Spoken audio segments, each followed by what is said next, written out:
Hey there, potential Razzball subscriber. This is Rudy Gamble, the man behind our Razzball tools. I'm going to take a couple minutes to walk you through our team pages for fantasy football. Our goal this year was to create the ultimate fantasy football team page, and I think we were able to accomplish that. I think the biggest challenge as a user I've always seen is how do you blend together the actual player stats with future game projections in order to make the best decisions for your fantasy squad.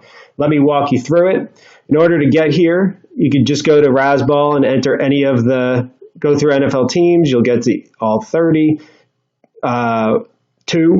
Once you are on one, you can just use this in order to get through them. We're going to walk through. You're going to see in the beginning here, we've crammed a lot within the page, so you're not surfing through our whole website in order to find everything. These are all jump links, so it'll take you to where you want to go. And we're going to have links throughout that kind of jump you back here in order to navigate as smoothly as possible. So the first thing we've got is the injury report. This is updated hourly, gives you a bit of a description, what's going on, what the status is. We go next straight to what's the next week's projections. So we're in week 2 right now while I'm doing this video. So we can see for Seattle, we've got Russell Wilson there. All the projections are timestamped. We're updating it multiple times a day. And this Sunday comes along, we're updating it like every 5 minutes. We get into running back projections. You see with Seattle's got a huge split here between the top 3. And right now we're quite bearish, as most are, on Eddie Lacy getting a lot of carries.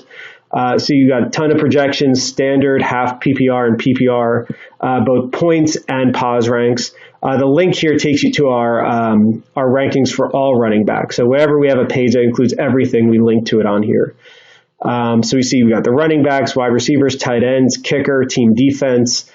This actually gives you a little bit of an idea of what the probabilities we feel are based on our defensive yards and points allowed.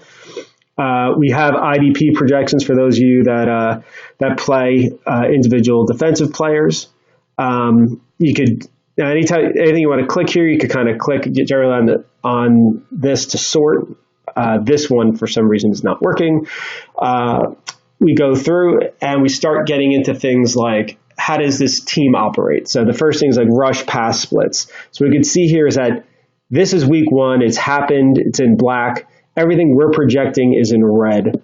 So we can see, if we look at last year versus this year, last year they were about 60% on pass, which I think is a little bit below average. We're expecting about the same this year. They passed a little bit more against Green Bay, I think partially because they were trailing. It's a road game.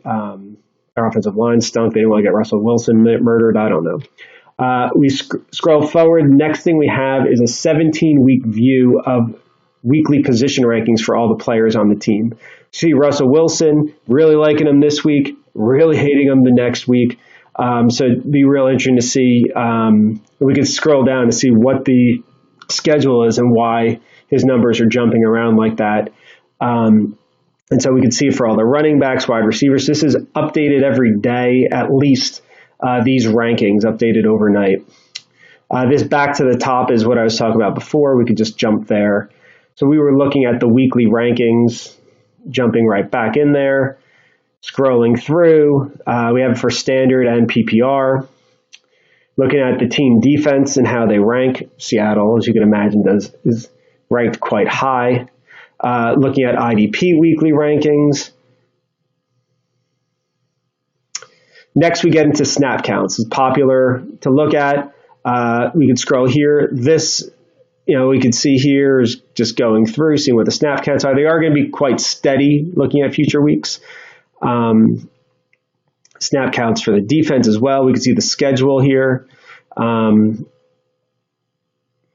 Team rush distribution we have here. This is helpful if there's an injured player and you'll see them pop back into the equation in terms of the share of rushes. We have this for targets as well, both looking at it from a total perspective in terms of positions as well as individuals. And we can see how many targets they had in 2016 versus 2017. Then we get into the stats for the season. And then, of course, rest of season projections. That's it for now. Please come by Razzball. Check out, we have a 7-day free trial.